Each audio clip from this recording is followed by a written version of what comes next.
What up, people? Sorry for the long delay, but sometimes technical things just happen and you got to put things in order. Technically, me eating some food, which was one of the main things I needed to get down because I ain't eat all day. Shout out to people who work morning to night and don't get to eat. So I definitely had to take care of that first. But we are here, ladies and gentlemen. Welcome to the Rap Sheet Podcast, Season 3. Episode 11 is here. Round of applause. That's right. Want to shout out the homegirls of Envy for my guest last Thursday evening. Shout out to the sisters. Hopefully y'all doing well. Make sure you check out for them. But today, ladies and gentlemen, pioneer, innovator, legend, lyricist, storyteller, entrepreneur, A&R, tour manager, husband, father, all that. There's so many hats that this man wears. And I'm going to really just go in on it 100% when he shows up. I'm just waiting for him to come through and vibe with everyone. So make sure you tell all your people about this because the legend is here on his way. He just gave me the thumbs up and everything, so I'm totally excited for this. And yeah, man, this is the reason why we create this thing where creatives and culture meet. Rap Sheet Podcast Season 3. This is episode 11. We got a whole plethora of dope interviews coming up for the month of July. I mean, the month of June and July. So definitely stay tuned. I'll let you know who those names are as we get close to those related respective dates. But it is definitely stuff you do not want to miss. And that's word is born. So I hope everyone is doing well. And let's get the banner up here. Yeah, there we go. Word up. Now I'm gonna scroll this thing and just wait for our guest to come on down and be the next contestant on the Rap Sheet Podcast. Yes, indeed, where creative and culture meet. So he should be coming any minute now. You already see the name, so you already know who this is. This is going to be very, very impactful. And yeah, I can't wait for him to show up. So we just patiently waiting. Meanwhile, watching the Celtics play the Miami Heat. Celtics right now are doing what they're supposed to do once again, jump out to an early lead and try to take this to a game 6. I love talking about sports, so let me just really address the Boston Celtics. If they pull this victory off tonight, I have no doubt that they might extend this to a game 7, and they might pull this off. They really might pull this off. You never know. You never know until you see it happen, right? You never know. But shout out to the Boston Celtics, man. They are doing the damn thing, and they are doing it big. So salute to the Celtics, man. I hope they really play their hearts out because they ain't trying to go home. And we know what time it is. So hopefully they make it. All right. You know what I'm going to do? Here's what I'm going to do right now. I'm going to play one of my favorite records from our guest tonight while we hold this down and wait for his arrival. For those that are in this, for those that are in the game, whatever hat you wear in this game, the one thing that you have to be is extremely patient. You know what I'm saying? You don't know what everyone's been going through. Everyone's having tough days, even me. There are days when I know I got to do so many things. And but when things happen, you got to just take care of those things. So patience is a virtue. So this is a well worth the wait. But in the meantime, I'm going to play one of my favorite records by our guest tonight. This joint's called The Grind. And let's let it rock a little bit. Here we go. Yeah. One time for Crisis. Send this one out to everybody. One time for Apocalypse. Trying to make ends meet. Long hot summer. Come on. Yeah, I'm on the grind. Hey. Still got my money on my mind. That's right. And I feel like I'm walking on the line. Our guest is coming soon. Seems like I'm running out of time. That's hey, when I'm going come on, man. Hey, yo, I'm trying to make my dollars double. I done found a place to fit in. For niggas trying to get into this power struggle. I work hard on the job like immigrants. And always try to get my first half in advance. It sounds strange, but the rap game is not a game. You can make a lot of money, get a lot of fame. But don't get it twisted. You can get addicted. Buy a mansion in the Hamptons and get evicted. Now if you call me and I'm not around, I'm probably putting my grind down. Doing shows out of town.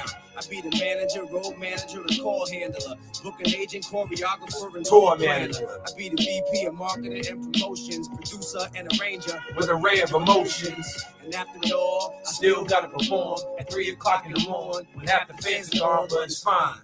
Been on the grind since like 88 or 89. The game is foul like a plate of swine. Now is there anybody kind like me? Is anybody out there on the grind like me? Hey! For everybody working 9 to 5. For everybody trying to rise with their eyes on the prize. I'm with you, we all going through it. But yo, deep down inside, I know we still going to do it. Oh, I'm on the grind. Still One time for Masta Ace, y'all. Walking on the line. And it seems like it's running out of time. That's why I'm always on the grind. One time for Brooklyn. Still got my money 50 years of hip hop culture never sounded so better, so good. Classic right there, ladies and gentlemen. If you have not picked up that album, I don't know what you're waiting for. A long hot summer. And all right, there's my man. There he is. There he is. Yes, sir. What's going on? What's going on, man? I was just playing The Grind because that was one of my favorite tunes from A Long Hot Summer, man. I love that album, bro. Love that album, man. Thank you. Thank you so much. Yes, sir. Well, ladies and gentlemen, Rap Sheet Podcast is here, Season 3, Episode 11. And I always like to give introductions to my guests, especially in this case, because the brother that you see is a very, very deep influence of me back in my MC days. This was one of the greatest lead-off storytellers in hip-hop history. I don't ever think you ever heard this, but I'm going to tell you right now, your verse from Symphony Part 2, one of my favorite verses of all time, bro, for real. Symphony Part 2? Symphony Part 2. I love Part 1, but for some reason, the beat on Symphony Part 2 just had my head bopping crazy the first time I heard it, and then your verse just totally just set the tone for the whole track when he was like, I'm about to run a race with the rhythm. I'm like, yep, there he goes. Always doing the damn. I didn't like that song. That really? Yeah. Really? I didn't care for Symphony 2. Wow. Well, hey. Yeah. Hey. But I'm glad somebody liked it. Wait, say that again, sir? I'm glad somebody liked it. Loved it. There's not a doubt in my mind when I think of some of the greatest MCs in hip hop history, your name, I don't feel gets brought up enough. This man is a tour manager, A&R, performer, lyricist, husband. He's wearing so many hats, but prolifically, he's one of the greatest storytellers in hip hop history who got to enjoy 4+ decades and still going strong. Ladies and gentlemen, representing the city of Brooklyn, Juice Crew representative and one of the dopest true-to-life cats in hip-hop, the one, the only, Masta Ace is in the building. What up? Sir. You said 4+. Man. You said 4+ decades. Yes, just about right. You might have added a half a decade on me, man. Hey. Well, okay. Well, I apologize, but I know you got a lot more to go. So I'm a little over 30 years. Okay. Yeah. Real rap. We met. You were in Boston performing with Ed O.G. when you were promoting the A&E album. It was 2009 at The Good Life. I posted the picture on my Instagram when you and we first met. Ed O.G. was on the other side, but I just wanted to crop it out because you were on the show and you was just a down-to-earth guy taking time to talk to everyone and just really build and connect with the audience. So I want to thank you for just being so open and friendly and everything like that. But let's take it back to the very beginning because, I always like to do my research on artists just when I think I know everything. And I always come across some surprising things that you graduated from Rhode Island. I didn't know this. Yeah, not far from your area. No. Well, I'm in Kansas City now, so I live in the Midwest now. But I was born in Brooklyn, New York, Coney Island, then moved to Boston, and now I'm here. I'm about to get married in 79 days from now. I should know that. Congratulations. But, yes, sir. Yes, sir. Shout out to Lachey if she's out there. Salute to the missus. Yes, indeed. She's upstairs waiting for me so we can watch our TV shows. Well, we will not take long. Just 30 minutes is all that I need. But yeah, so let's take it back to the beginning. You got your degree in marketing and promotions at the University of Rhode Island. And then you met, now I wrote my notes down, but of course they're not in front of me. So you met a fellow friend that that got you to meet Marley Marl. Talk about that for those that don't know the history of how you and Marley first met. So the friend that you speak of, his name is Scooter Rockwell. His real name is Carl Holland. Carl Holland, rest in peace. But he's the person the friend who reached out to me and said he was going up to enter this rap contest at a skating rink in Queens, New York.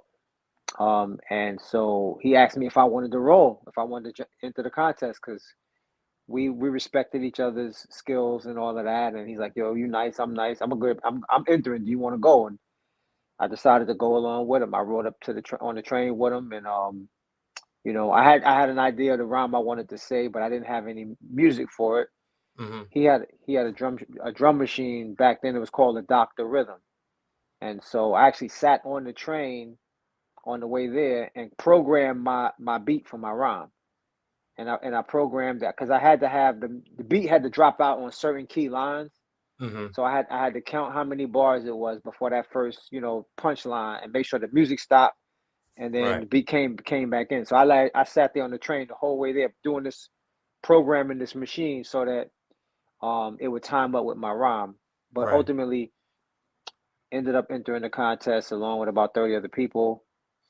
I got first place, which was 6 hours of studio time with Marley Marl, and that's how it all started. Nice, man. That's dope. That's dope. Ladies and gentlemen, if you're just now tuning in, we got the legendary Masta Ace. And I didn't know that you and Jay-Z had the same birthday, but hey, two Brooklyn legends. Why not? Definitely. So describe what it was like when you first met Marley. Like what kind of, for those that never got to hang out with him or work with him, what is Marley Marl like as a person? Not as a producer or as an entertainer, but just as a person when you first met him. So when I first met him, I won the contest. I was supposed to get my 6 hours of studio time. It took me about 5 months to actually get him on the phone.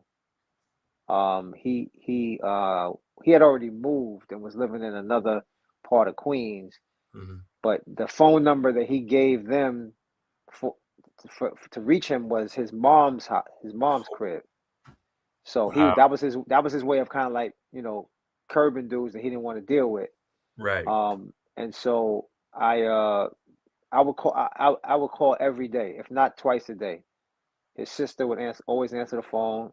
It got to I called so much that she started to know my voice and knew who I was, and so she just started referring to me as Ace. Hi, Ace. He's not here, and you know, so I just kept consistent. So one day she was like, you know what?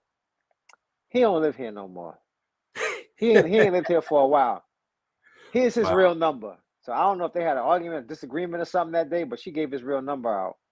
Wow. And I called his real number, and he wanted to know how I got that number. But ultimately, it's like, yo, man, I won this contest like months ago. Like, you owe me studio time. What's good? And he's like, all right, meet me. He told me to meet him in Queensbridge houses, which I had never been to before. And it was pretty much an unspoken rule in New York City that you really didn't travel to other housing projects that you weren't familiar with. It just wasn't a good idea, being a stranger just floating around in somebody's housing projects. But I was that determined. So me and my DJ, Steady Pace, we took the train up there to Queens, and sat out on the bench. I think he might have told me to meet him there. Let's say he told me to meet him there at 1 in the afternoon. We got there like 12. We were just like, we make sure, you know what I mean? So we were there at 12. We sat out on that bench for about 4 hours. Wow. I actually met Craig G walking by the bench because they lived in the same building. And Craig was like, y'all waiting for Marley, ain't you? And I was like, he's like, yeah. Yep. He always got rappers out here waiting for him. He actually sat down with us and started chopping. We talked for probably an hour. He sat up for an hour with us and talked. Then he had to go on his way. But that's Nice. the first day I met Craig G that day, first time. Nice. And I was like, oh, he's mad cool. I knew who he was. He had Shout Rap out. I don't know if Duck Alert was out yet. Maybe. I'm not sure. I know Shout Rap was out, but Right. I remember that one. I don't think yeah. Doug Alert So was out yet. Mm-hmm. so we out there at 12 o'clock. About 5 p.m. Marley comes rolling up, and he walked up. He had just bought a new car, so I guess he was at the dealership filling out paperwork. It took forever. Right. He's like, yeah, come on, y'all. And I wasn't in a good mood, but it was like that was my first time meeting him. It wasn't a good experience because I'm like, man, you got us out here 5 hours waiting for you. Probably were hoping that we gave up and went home, but I wasn't Nah, giving he up. was hungry. Yeah, Right. yeah. Real rap. So you meet him. He finally gets you into the house, and then Yeah. how did this initial recording process start? Like, I'm what's he glad you like asked. afterwards? Yeah. I'm glad you asked. He's like, he was in the living room. The living room was, let's say that the living room was Studio A. Okay. The bedroom was Studio B. B. He sent me to Studio B with MC Shan. I met Shan that day, too. He said Shan gonna work on your drum programming, and so I go in the back in the other room with Shan, and he's in there doing whatever. I don't know what he's doing. He's doing whatever he's doing. Right. But I'm thinking like, okay, I guess this is how. I've never been to a studio before, so I'm like, I guess this is the process, Mm-hmm. And so years later, I told that story, and Shan was like, Marley would always send dudes in the back with me that he didn't really want to work with. That was his because he said I didn't know what I was doing, so Wow. he knew if he sent you with me, that means he didn't want to mess with you. He wasn't interested. But Damn. ultimately, what happened was I only did about 2 hours that day, and nothing really came out of it. I came back, and then I finally laid down my first verse. I don't even know what I think I did a song called "Power Move," if I'm not mistaken. And he heard that rhyme, and all of a sudden his energy changed Wow. because he thought I was just this whack dude that won a contest that he didn't get to ever heard rap before. So once he heard me rhyme, from that point forward, he was like, all right, come back. And when I got past the 2 hours, past the 6 hours, he was still like, all right, come back. I'm like, you sure? Yeah, come back. And I kept recording with him. Nice. Dope story. So Marley Marl was like the ultimate ghoster in his Yeah. early day. Wow. That's crazy. I mean, but that's actually kind of cool because it's like I guess you had to really just like, you know what? I guess he was maybe testing your hunger out to see if you were determined to just really just be patient and see what came out of it. And he was like, yo, the kid's got skills. So he came back. So let's just get right to it. How did Symphony come about? Let's get right to it. So Symphony came about because Kool G Rap and Big Daddy Kane were gonna record one final song from Marley's album. They were gonna do a duet, like a back and forth. They had done something over Kane's beat Raw, just a Ooh, mixtape. I don't know if you ever heard that before. If you never heard that, you need to find that. I will. Kane said whole new rhymes, and G Rap said some crazy stuff. And they went back and forth over the raw beat. It never was a record. It was just a tape. We call them tapes. Basically, like call it a freestyle, right? Something that you would just did on the cuff. Like put the beat on, yo, let's rhyme. Right. And then Marley would record it and then play it on the radio. So he had this recording of Kane and G Rap going back and forth over Raw, and he would play it on the radio every now and then. And we fans, we were eating it up because the rhymes were just so crazy on there. Yeah. So once that became popular, he's like, "Oh, y'all got to do something like that for my album. I'm gonna make a whole new beat up, and y'all want y'all to do something over that." So the day that we were doing the photo shoot for Marley in Control, I know you know that cover. If you flip it over, you see the whole Juice Crew Yep. or whatever next to the airplane. So that day is the day Symphony was recorded. Nice. And so the plan was after that photo shoot that he was gonna bring Kane and G Rap back to his crib in Astoria, Queens, to record this one final song. Craig G overheard the conversation and asked Marley, could he be on the song?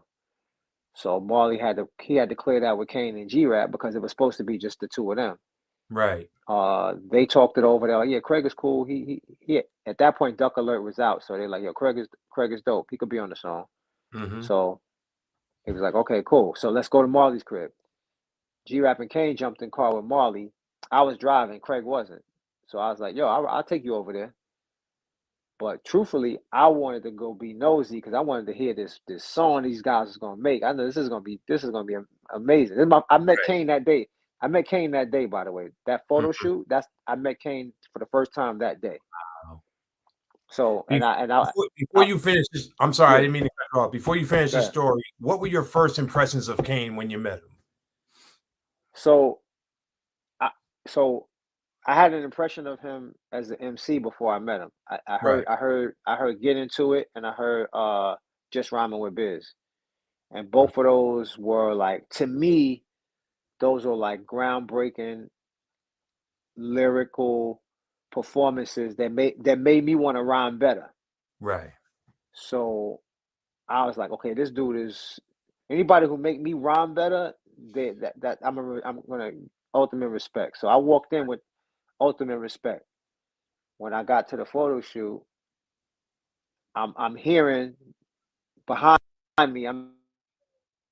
Oh no. Oh, Ace, where'd he go? Where'd he go? Where'd he go? Oh, this story was so great. Ladies and gentlemen, don't go nowhere. Don't go nowhere. He'll be back. I'm here. I had a phone call came in. It's all good. So I hear Biz cracking jokes to Kane about me. so they don't even know me like that. So they like, they're not directly at me. They just like to each other, like laughing, chuckling. I'm like, I don't know what these dudes laughing at. Like, so that was my first impression of Kane. Him and Biz, like lightweight snapping on me, not really knowing me. Probably my clothes or my glasses, whatever. Right. But it was just jokes being cracked that I didn't really get or hear or understand. But that's what was going on behind me. Yeah. Right. Okay, so you're trying to get into you're driving them there because you want to really be a part of this. You want to hear what this beat is, because I can just tell you got the hunger. Like, I'm going to be a part of this. Not at all. Not at all. I was not thinking about rhyming on this song at all. I was just okay. I honestly just wanted to hear these rhymes that they were going to do. I wanted to Right. just hear it. The thought of being on the song never entered my mind at all. Really? Okay. Not at all. So you're in the house. Yeah. Okay. No, I'm sorry. Go ahead, brother. Yeah. No. So I'm there. The beat is playing. Mm-hmm. Each of them they're writing or figuring out the rhymes they're going to say or whatever, and then at some point it was Marley's like, all right, who going in the booth first? And it's like, Kane was like, yo, let G Rap go first. G Rap like, yo, let Craig go first. Craig like, let Kane go. So they passing the buck back and forth. Like, come on, man, somebody got to go first. Yo, Ace, you got a rhyme for this? I'm like, huh? Yeah, I stay with rhymes. All right, yo, go in the booth, man. These guys acting scared. Go warm up the booth. These guys acting scared. And so I went in the booth first, and I said one of my memorized. I didn't write it to that beat. That was just a memorized joint that I had. Mm-hmm. In the holster, and I spit that rhyme. The plan was not to keep me on the song. Matter of fact, I learned this years later, probably 25 years later. I learned that when Marley sent me in the booth, that G Rap and Kane had a sidebar, and they were like, "Yo, what's up with Marley putting this dude on the song? Like, who is this guy? Like." They were referring to me as glasses, right? Because I had, if you see the cover, I got these glasses. Yeah, those yeah. So he's like, yeah, this guy putting glasses on the song, right? So they was like, yo, let's do this. Let's say we're gonna go to the pizza shop. Let's leave, we're going to the pizza shop and then don't come back. Wow. So the plan was they were just gonna dip out and not even come back to finish the song because they didn't want this new guy that they never heard rap before on the song. Yeah. Luckily, before they executed their plan to leave, they heard my first take, Mm. and they looked at each other and was like, "Yo, glasses kind of alright, yo. Gotta went in Uh, there. I'm not mad at that rhyme right there." And Right. because I guess I sounded decent to them, Hmm. they stayed, and the song was made, and the rest is history. Yeah, big time. It turned out to be arguably one of the best posse cuts that still gets talked about to this very day. And now you know why Marley says on the song, "I don't care who's first or who's last." Right. Perfect, perfect. Um, the Juice Crew. I think the name alone just speaks multitudes. Was this the beginning of the Juice Crew? Like, when did y'all come up Nah. with the name for the Juice Crew? The Juice Crew name predates me. I wasn't even down yet. They were already. They had a song called Juice Crew All Stars. I hadn't even met Marley yet at that point. Mm. So Okay, so this was already set in yeah, place. that Word was life. already set in motion. Mr. Magic came up with that name because he used to call himself Sir Juice. That was one of his radio monikers, Mr. Magic, aka Sir Juice. So Indeed. anybody who was from his camp was part of his crew, the Juice Crew. So Real. there was a bunch of people down with Juice Crew before I ever even set foot in Marley's studio. Amen and amen. So we go from there to arguably, I think, one of the best songs that ever featured two of the best artists in the game, Me and the Biz, Music Man, 1990. And I'm gonna tell you something before you get into this because I really want to hear how Me and the Biz came and your thoughts on Biz. But Go Where I Send Thee is one of my heavy rotated records I play in my car all the time. So I just want to thank you for that record as well, man. So Shout out to my guy Unique who produced that and rapped on it, and his brother amazing Ice. record, amazing record. So take a look around. Me and the Biz, the legendary Biz Markie, rest in peace. How did the relationship with Biz come? Where would we get Me and the Biz and the crazy video with the puppet and everything? How did all that come to fruition? So the beat for that song was a beat that Marley made. He had it in the stash. Um, and one day I was kind of scrolling through some of his. I want to say it was. I don't think we were using DATs yet, so it must have been cassettes I was listening to. That Mm-hmm. he had a bunch of like throwaway beats on these cassettes, and I was just going through them trying to find something for the album. And Right. I heard that beat, and I was like, "Yo, what's this shit? What's this? Can I get this?" He's like, "Oh, nah, that's for Biz. That's for Biz." I was like, "Damn." It's like, mm, I said, "All right, man, damn." All right, so fast forward like about 4 months after that, I'm still working on my album, but I'm hearing conversations, Marley on the phone and different people, and it sounds to me like the relationship with him and Biz has kind of gone sour, where he's not going to be producing for him anymore. mm-hmm. And so, you know, you know, me being me, I'm like, well, that's kind of messed up. But what's up with that beat that you said was for Biz? Right.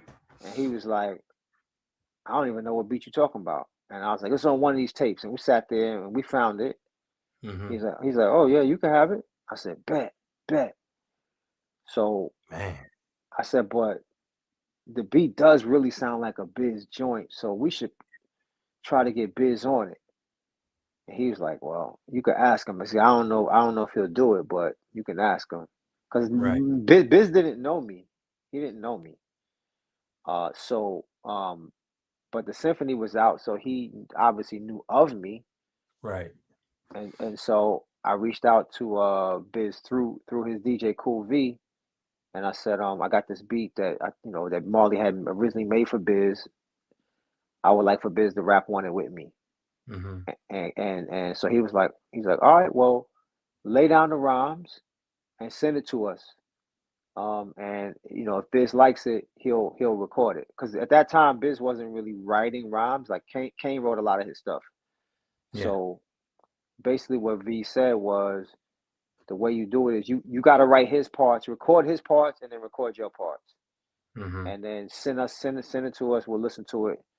And so I said, okay, cool. So I said, and the only way he's gonna know when his parts are is if I change my voice to try to rap like him. So when his parts came up, I would change. Hey, it's me, the diabolical. So I was rapping like that, just trying Right. to do my best rendition of how Biz sounded. Yeah. And so I sent them the tape. They heard it.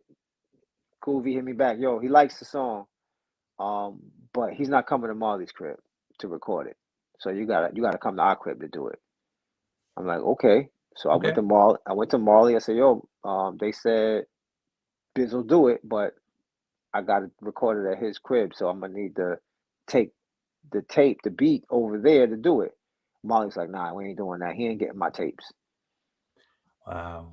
So I got caught in the middle of that. Like I said, their relationship had kind of soured at that time. So I got caught in the middle of that and didn't really know what to do because this was opportunity for a great feature. But Marley standing his ground that he's not giving up his tapes. Yeah. So Marley said, "Yo, we're just gonna leave the song how it is with you impersonating him." I'm like, "What? Why?" He said, "Just trust me. It's gonna work. It's gonna work." And we left the song like that. And I never had another conversation with Biz about it. But and there's a new documentary that's just being featured. It's coming up. It's coming up in the Tribeca Film Festival. Nice. And it's called oh man, it's a documentary about Biz. It's done by Mass Appeal. Okay. Yeah. And They it's do a called lot of great stuff too. So yeah. Anyway, in that documentary, I actually I drop a rhyme in that documentary about this whole story and how that whole song went down and how the relationship got weird a little bit and all of that. Like I just lay it all down in like about a 16 bar verse about Biz, just honoring him in his memory. dope, man. Dope. Wow. That is a powerful story. Let me give some round of applause for that story, even though it was kind of deep. But I love hearing stories like that. Ladies and gentlemen, we got the one and only Masta Ace right now, taking time out of his busy schedule just to vibe with us. I'm not going to keep him much longer. I just want to fast forward because your catalog, again, is one of the reasons why I wanted to rhyme. And just to get a chance to tell you that, man, I'm giving you flowers. Thank you for birthing kids like me that just wanted to do things a different way, because I wasn't a gangster rapper. I wasn't trying to be flamboyant or rap for the ladies like a LL or a Kane or Right. somebody. But fast forwarding into that, your feelings around this time about the state of hip hop was really not a good. It left a bad taste in your mouth, which produced Slaughterhouse. What was the mindset going into doing Slaughterhouse, and what was the fact? What did you not like about the state of hip hop around this time? This was like 92, 93. Why did you not like hip hop at this time? Well, it wasn't that I didn't like hip hop. I just didn't like what the labels were focused on, which was trying to find artists that were NWA esque or Right. was speaking on street topics, shooting guns, blunts, 40s, like all of this negative stuff that was just in our culture, but suddenly it sort of started to seem like if you didn't rap about those things, that it wasn't going to be a popular record, and labels were chasing that or seeking it out, and they started Yeah. signing all these artists that were just on some super duper over the top gangster rapping about the most negative stuff ever. And it was almost like the more negative that you were, the more money they put behind promoting it, which was just odd to me, and I didn't dig that. So Mm-hmm. people started to separate. They started to create these niches where, oh, if you were rapping about 40s and blunts and guns and bitches, then you were hardcore. All Mm-hmm. that other stuff was something else. And so I didn't like the idea that your topics is what made you hardcore. To me, it was your beats, it was your delivery, your flow, how vicious you were with your lyrics. Yeah. That's what made it hardcore to me, not the topics. So I just wanted to do a record that railed against that idea that Mm-hmm. to be hardcore, you got to be talking about 40s and smoking weed and shooting guns and all of that. So I just really put my foot down about it, and Slaughterhouse was the result.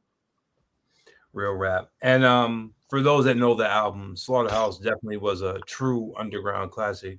But then the song Jeep Ass Niggas, which later on became Born to Roll. Yeah. Same lyrics, basically, just the beat change. I love both versions, don't get me wrong, but I felt when I heard Born to Roll, and we'll get into Masta Ace Incorporated because that's where I'm leading towards with this. I really felt a West Coast vibe from that beat. So what was the difference between Jeep Ass Niggas and Born to Roll? And did you mind Born to Roll being a quote unquote mainstream top 40 hit, or you didn't want to fall into that category? Just speak on that real fast. Well, I'll answer the last question first. No, I didn't mind it being a mainstream hit. Mm-hmm. We all want to get a record on the radio at some point in our career if we're fortunate enough. So that didn't bother me at all. It was a little odd that people were saying that it sounded like they were calling it a West Coast sounding joint Yeah. because the beat that I sampled was Original Concept signed to Def Jam, an East Coast group. Mm-hmm. To me, at that time, all West Coast and down south, all they basically were doing was recreating what we were doing in the late 80s with 808 drum machines, 909 drum machines. Right. Like we had already advanced to doing more sample heavy stuff. But in the late 80s, mid to late 80s, it was all drum programs, and it was and the 808 machine and the 909 machine. Those were kind of like the backdrop to like all those early LL joints, just joints like Run DMC, like Dumb Girl, like joints like that was just all just doom, doom, doom, doom. It was just all 808 big 808 drum sounds. Like LL So Rock the Bells and stuff. Gotcha. Yep. yeah. So all of those joints were, to me, that's the original way that hip hop sounded. Mm-hmm. So when I found that Original Concept loop in a record store somewhere in Virginia, 99-cent bin, I was like, ooh, this kind of sound like this is a throwback joint for me, but it sounds like what they doing out west right now and down south right now. So I'm gonna rap over. It was almost like doing like a throwback joint at that time, like rapping over a joint, over a beat that we would have rapped to in the early 80s or mid 80s, Mm-hmm. late 80s, taking these same lyrics and putting them over a beat like that. Not even realizing that it was gonna take off to the extent that it did in the West Coast and down south.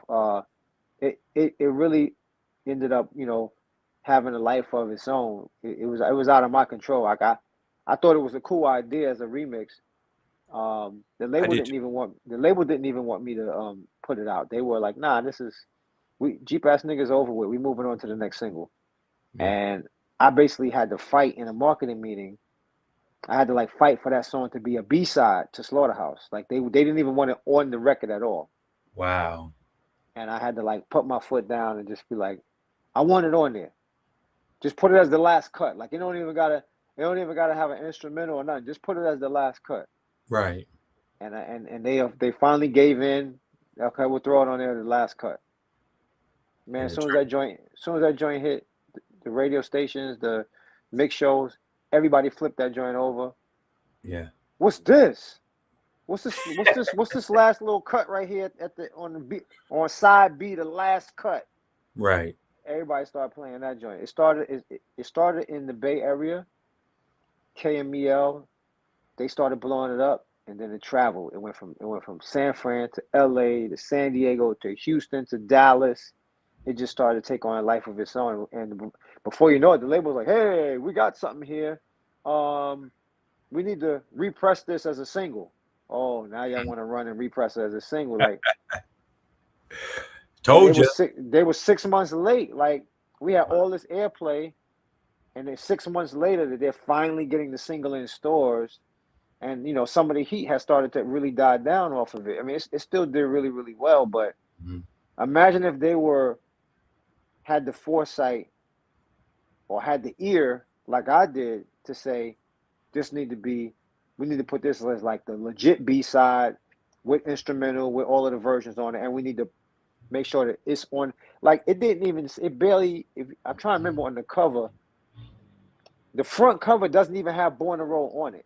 No, it didn't. It just says Slaughterhouse. Right. It don't even have a sticker. Because they got so caught out there that they pulled back the Slaughterhouse single, repackaged it, and put the sticker saying featuring the single Born to Roll, because they Right. were so late. And then while they were doing that, they were also trying to press up an individual 12-inch of Born to Roll. But like Wow. I said, like these are the mistakes. Like if I was in full control of my destiny, I would have ran with that. Yeah. And we would have been gold, probably approaching platinum out the box, because I saw that could be something. Yeah. And they didn't see it. And they didn't see it until it was too late. So it took them about a year to catch up with everything. That ran down, shot a video, last minute, shot a video for it. And Mm-hmm. the video like blew up on the box and all of that. Oh, Like it was like yes, it did. it got retired on the box.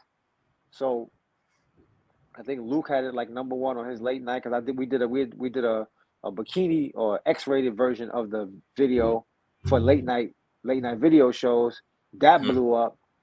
It just became a thing, and I started doing all these shows in other markets that I never been to before because of that song.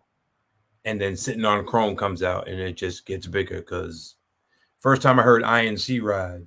I mean, I played it with my mother because she's a huge Ozzy Brothers fan. And as soon as Okay, it played, she's like, "Is that Between the Sheets? When did Between the Sheets become a hip hop record?" I'm like, Mom, that's called sampling. That ain't sampling. He stole it. I'm like, no, Mom. He sampled the loop and turned it into not a it's not rap Between the record. Sheets.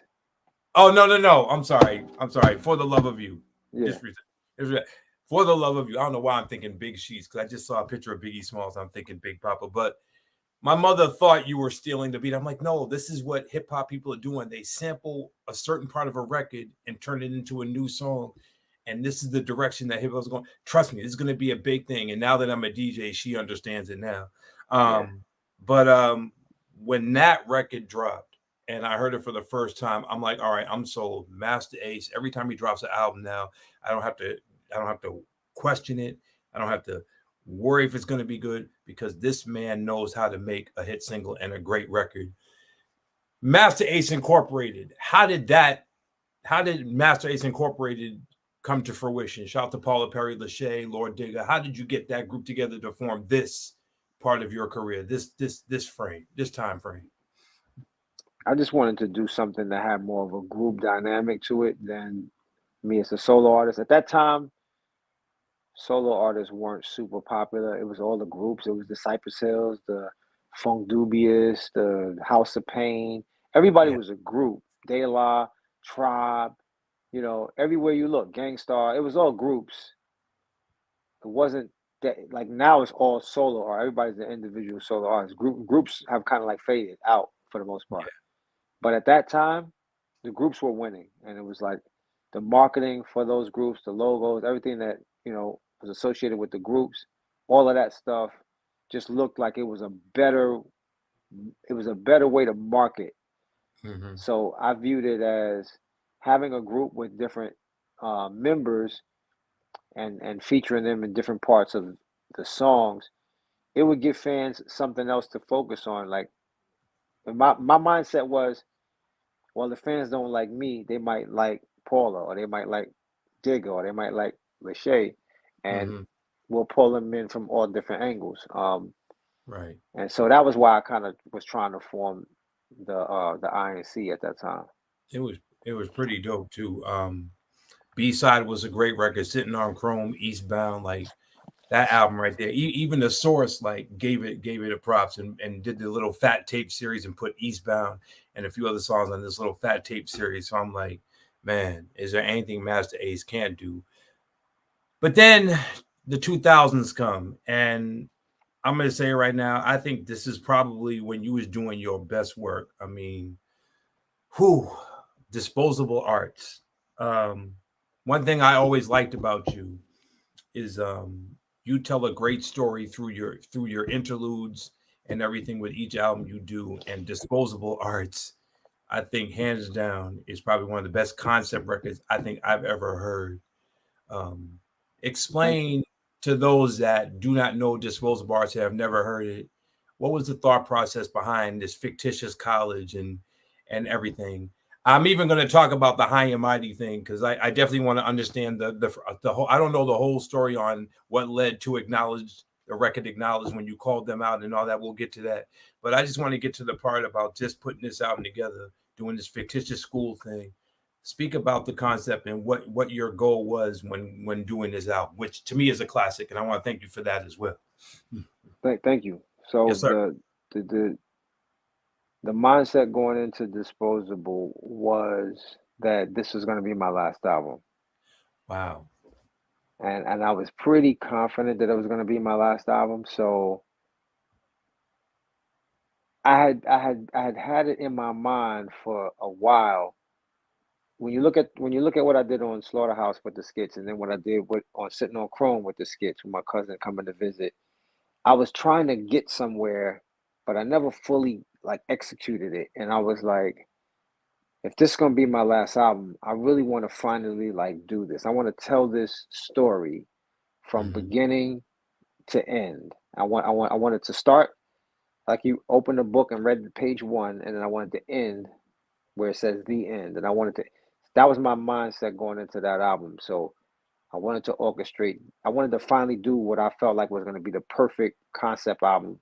Hmm. Skits, everything, all connected. Songs interconnected with skits, and Right. everything made sense. Going, whatever happened at the end of this skit connected to the beginning of the next song. Whatever happened at the end of that song connected to the next skit. And so that was my mindset going into that album, and that's what I Hmm. attempted to do, and I feel successfully did because when it was all said and done, I felt like this was exactly what I was trying to make. Like everything came out perfectly the way I wanted it to come out. And the guys that I was working with, shout out to Filthy Rich, DJ Rob, they didn't get it at first. Like they were just hearing the individual songs, and they Right. liked the songs and stuff like that. But they're like, man, where's the singles? Like, where's the up tempo stuff? Where's the this? I say, yo, just I told y'all if I'm gonna do this album, I need full control of what I'm doing, and I don't want no input. I don't want nobody in my ear like saying anything to me because I had already dealt with the majors and all Right. of this influence from the majors and the labels.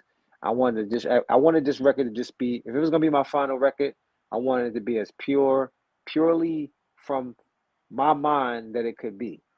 And Hmm. so they stepped back and they let me create what I wanted to create. And they didn't really see the vision that I was creating because I was the only one who knew what I was doing. Yeah. And but when it was finally all put together, they were like, "Wow, like this is what you were trying to do. Now we get it." Right. And so yeah, that my mindset was it's my last album, and that's why the last song on the album is No Regrets. Yeah. Yeah. Absolutely. Amazing record. And again, it's still one of the ones I listen to constantly. Just everything about it just flowed. I wanted to backtrack a little bit because I wanted to talk about Crooklyn Dodgers. Real quick. Shout out to Spike Lee and the whole Crooklyn movie. How did that happen where it was you, Buckshot, Q-Tip? How'd that come into fruition? Well, we were handpicked by Q-Tip and Ali Shaheed. They wanted to do a record with three Brooklyn MCs, and I don't know who they reached out to first, second, or third, but I got the call. Mm-hmm.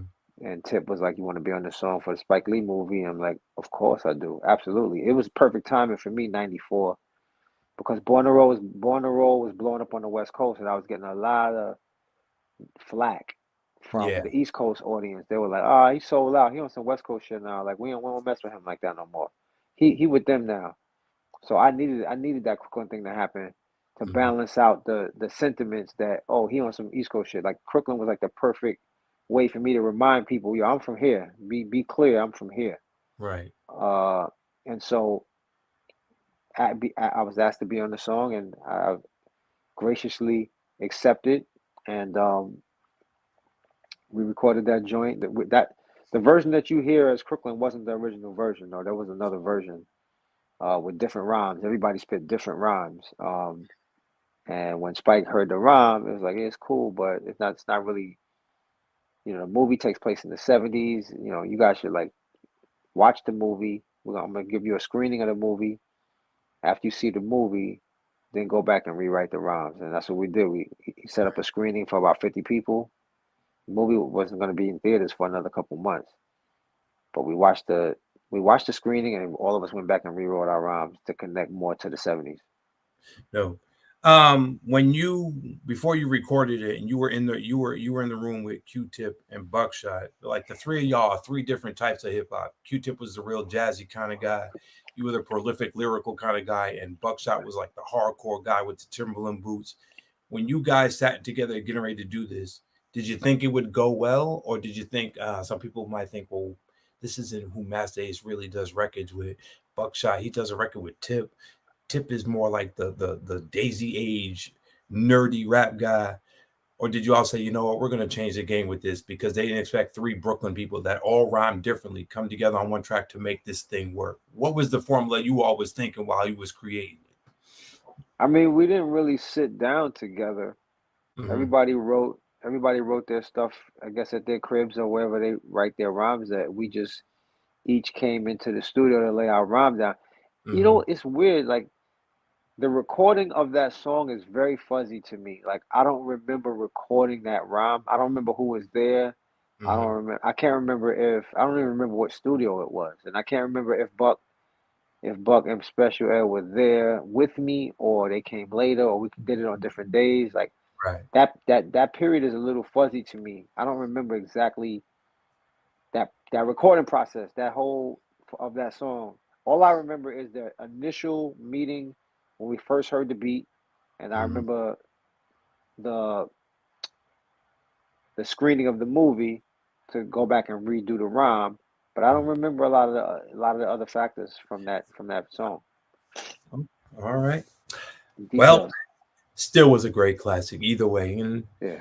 Thank you. what I want to get into right now, and I'm only going to take like 15 more minutes of your time because I know you got things to do, but Ed O.G. did the My Own Worst Enemy album with Pete, and you Yeah. were featured on that. You were featured on that album. Wishing, right?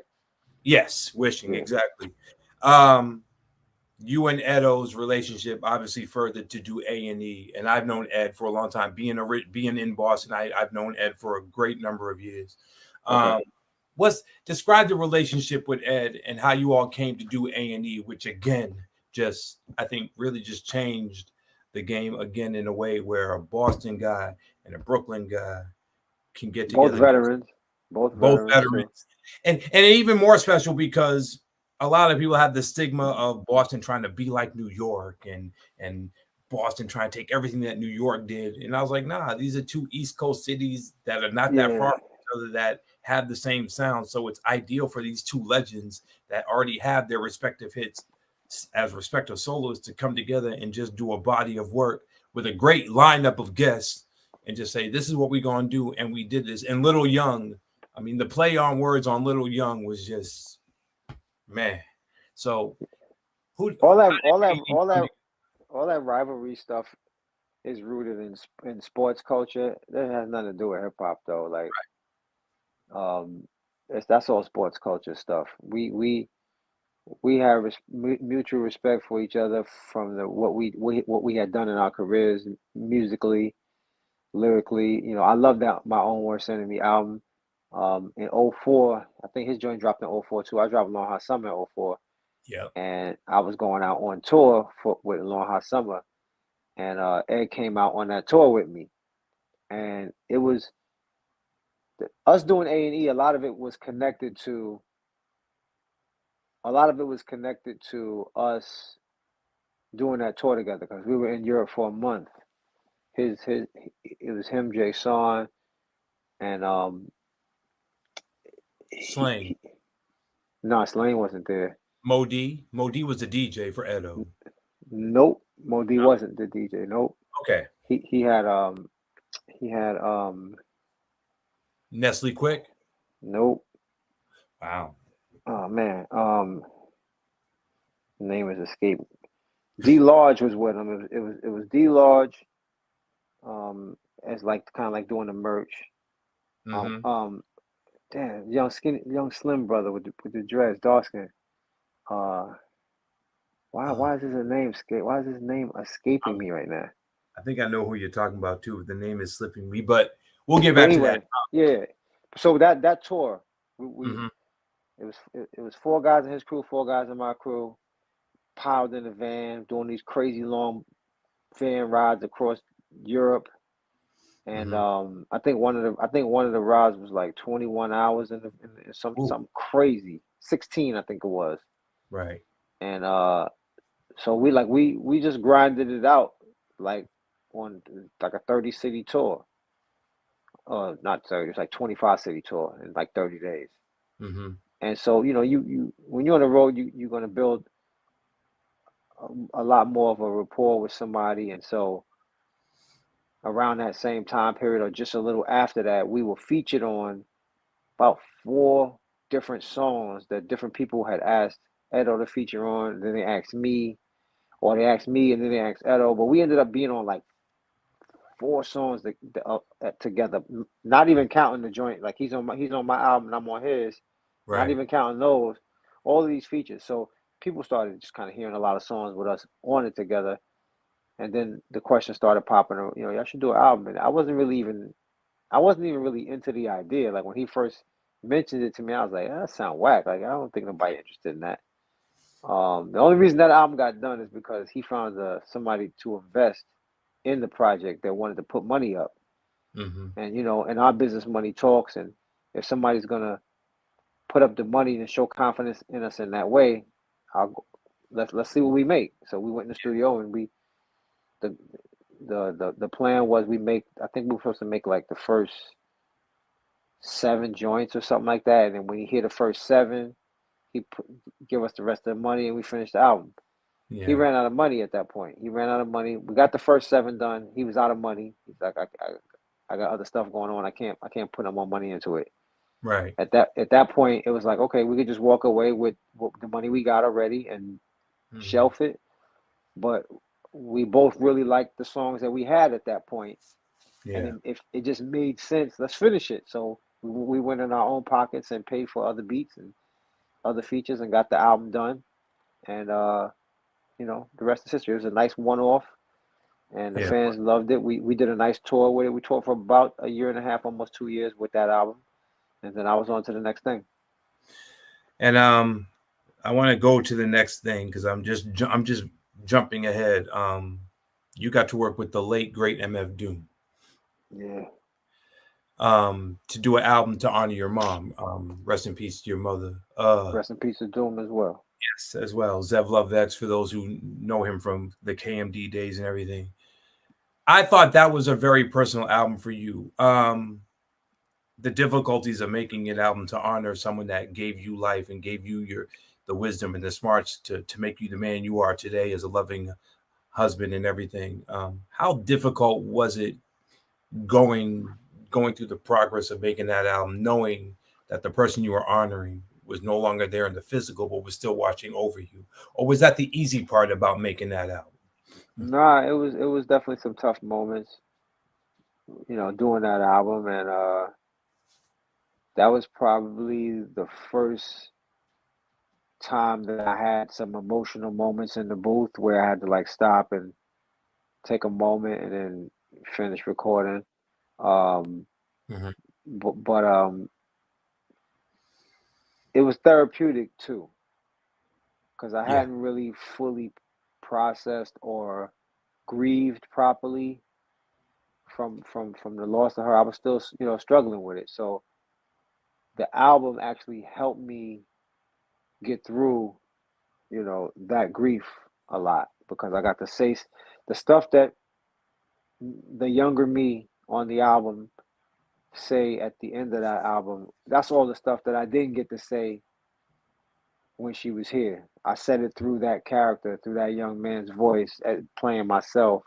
yeah, I said all of that stuff that I didn't get to say on that record, and I got to share it with the world so the world could know about her. And I mention her in every show that I do now. She's part of my show.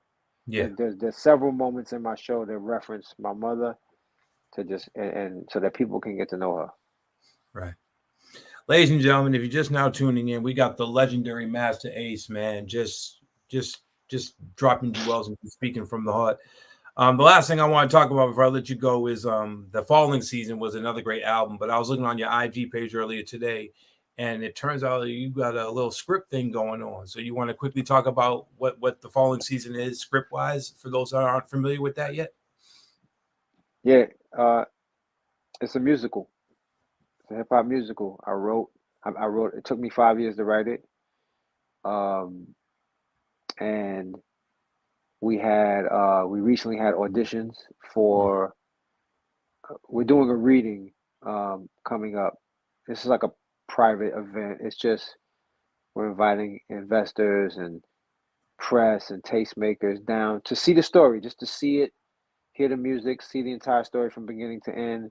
It's a stage reading. It's not like a full production where you're going to have scenes and backgrounds and costumes. This is just actors with the script books in front of them and they're reading lines and they're moving around and stuff like that. But it's just so you can hear the story, hear the music, understand what it is in its entirety, and just be able to envision what it would look like if you actually had the buildings and the store and the apartment building. All of that was on the stage with the costumes.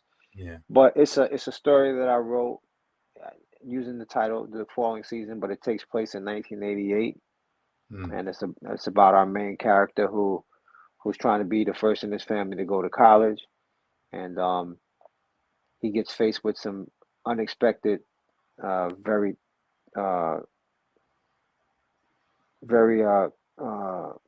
dangerous circumstances that have put all of his hopes and dreams in jeopardy. And it's just taking you on his journey through the summer, the long hot summer before his senior year in high school, and what he has to go through to finally get to graduate and go to college.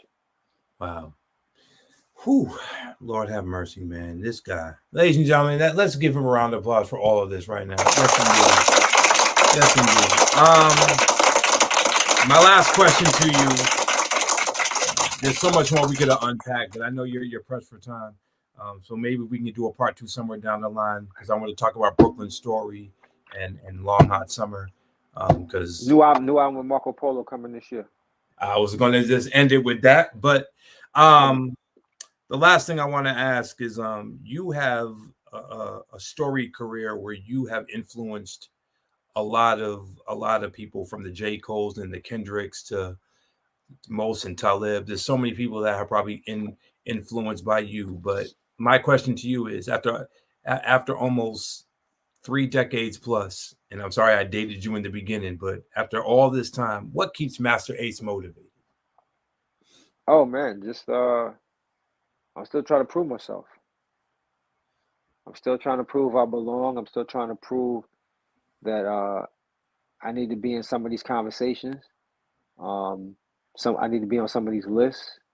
I get overlooked usually by the average layman, or especially the new era journalists who just don't really know their history that well. They're gonna always go with just who sold the most records, and not base it on actual talent or actual music or actual accomplishments or actual longevity.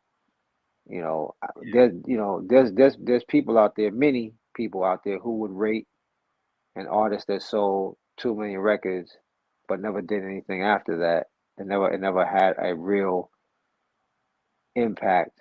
They will put them over somebody like myself who has had 30 plus years of impact, of influence, of quality music, regardless of what the record sales say. But those are the things that keep me motivated. Just knowing that these guys don't take me seriously. They don't think I belong here. They don't think I'm nice like that. So I'm gonna show them on this one. I already showed them, but I'm gonna show them again on this one right here. Watch.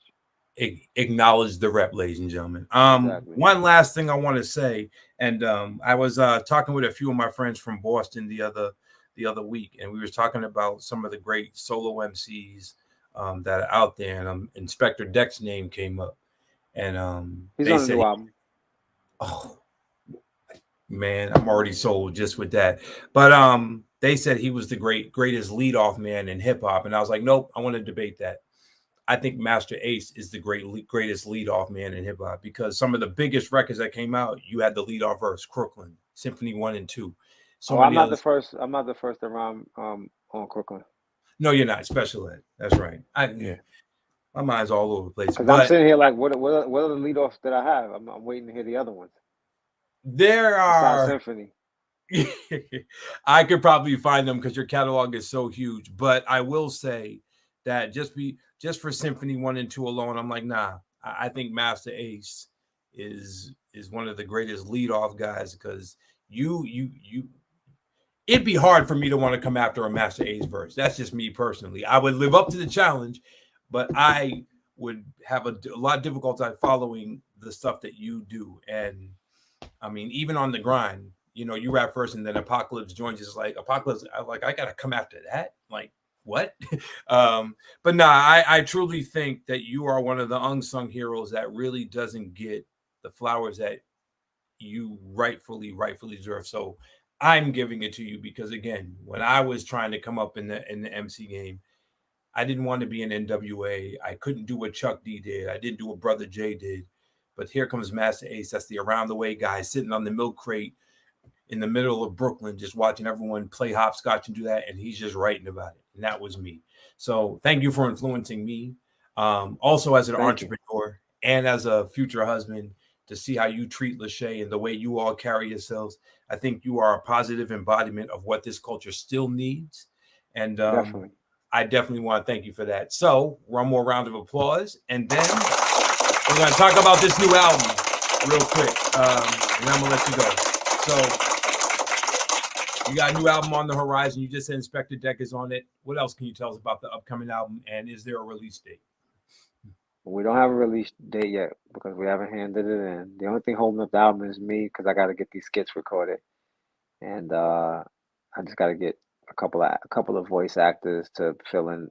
Like skits are written for the most part, but I just got to find the right voice actors to knock them out. But Deck is on it. Coast Contra is on it, which we dropped that song already. Joint Court Certified is out right now on all streaming platforms. And we got a couple of really cool female artists.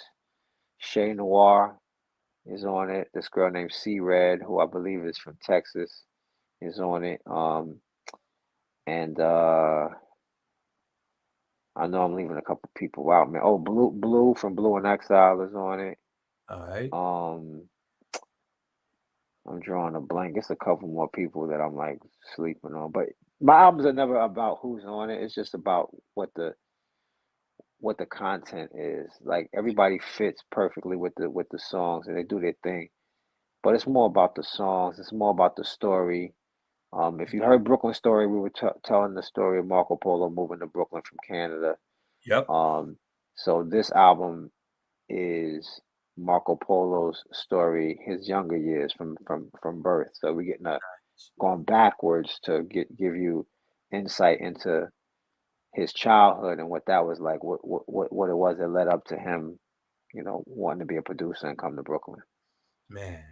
And this is why Masta Ace is Masta Ace, because he does albums like this. Masta Ace, I want to thank you for taking the time out this evening to vibe with everyone, to share intimate stuff like you did. And again, thank you for the many decades of just your contributions to the culture. And I just want you to know that it does not go unnoticed. Ladies and gentlemen, this is the legendary Masta Ace. The new single is Certified. Coast Contra. Those are some bad kids. Man, listen. So serious. Look out for the new album, Masta Ace, Marco Polo. If you remember Brooklyn Story, this is the follow-up to that. So thank you, Masta Ace, man. Tell Lachey we want to thank her for letting you just have this time. And We love you, man. Thank you, Masta Ace, for everything. Masta Ace, ladies and gentlemen. Great shit. All right, Masta Ace. Thank you so much, my guy. Peace and love. We are out.